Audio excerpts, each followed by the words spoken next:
Hi, I'm Brittany Brown, the CEO and founder of LedgerGurus. In this video, we're going to talk about the process of how to create a product cost formula and making it a lot easier for you to calculate cost of goods sold at the end of each month. When you go to calculate cost of goods sold at the end of each month, do you ever just feel like you're in a big black box and all the data you need is kind of all over the place and you don't really know where to begin?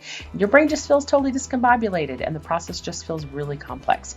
In this video, I'm going to break it down and make it very easy for you to gather all the information you're going to need in one easy place. So when you go to calculate cost of goods sold at the end of the month, it becomes a lot easier. Now, before I get started, don't forget to like this video and to hit the subscribe button if you're interested in more tips and tricks on accounting for your e-commerce business. Before we really dive into the process, I just want to give you 3 reasons why I think this is really important. The first one is visibility. If you don't have really good visibility into what your product costs are, not only does it make calculating cost of goods sold at the end of the month much harder, but it actually also impacts your confidence when it's time to price your product. The second is convenience. So this cost of goods sold process is one of the most complicated parts of accounting at the end of the month.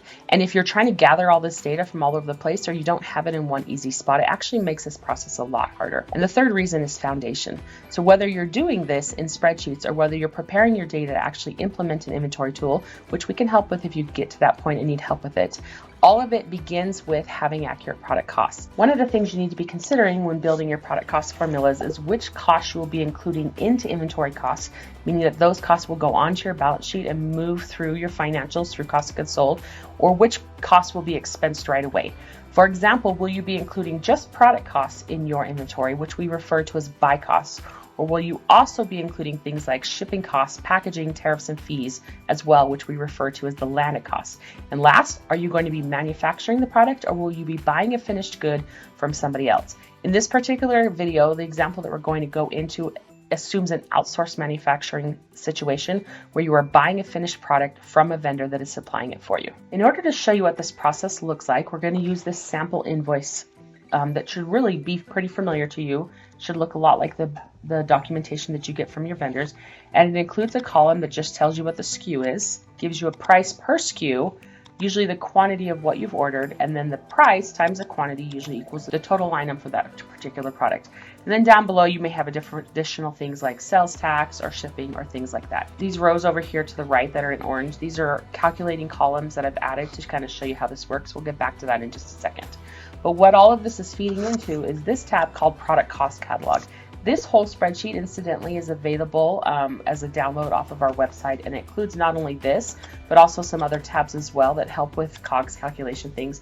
But the 2 we're going to be focusing on in this video is this invoice sample and the product cost catalog. So this is where the product cost catalog is actually built. We have a column that shows our actual product SKU. We start with our buy costs, and then these are all the additional costs that you may or may not choose to add to your SKU, like I mentioned before, giving you a total landed cost. So how does this work? So where these buy costs come from is directly off of this invoice. So you notice all of these SKUs here.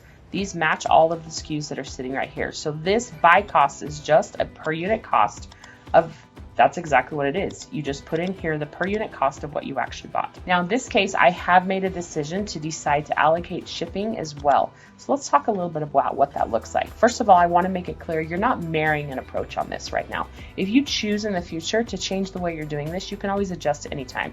So if you want to start with a simpler approach and then build upon it as you gain a higher level of mastery, feel free to start there. Another thing to consider is how significant and material those additional costs might be. So in this case, you can see that the total amount of my product cost was about $1,400 and the total amount of my shipping was about $278, which represents about just less than a 25% increase for product cost. I mean, that's pretty significant. So in this case, I have decided to go ahead and add my product cost as well. So the way that this works is you have to come up with a method you want to use for allocation of additional costs. Some common ones are you can either allocate by quantity or you can allocate by total price.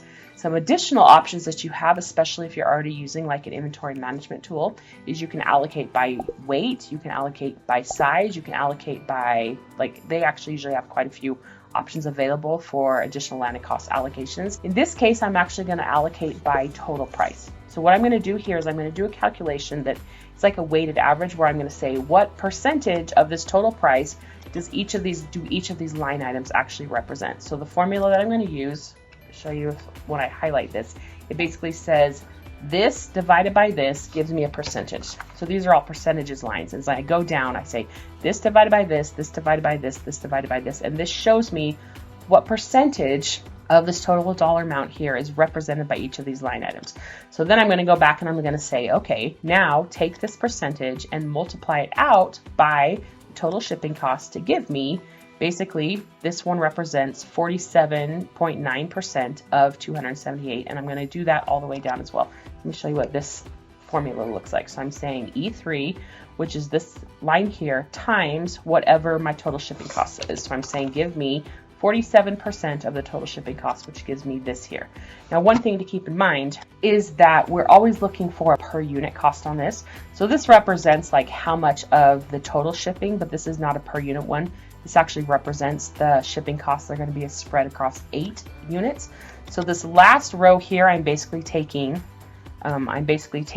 this total amount and I'm dividing it by the total units that this applies to give me a per unit additional shipping cost. So if you look at these numbers here and we go back to our product cost catalog, you notice they exactly match these numbers here. So here's what I have built so far. I have my buy cost, I have my per unit shipping costs that I'm adding to that as well.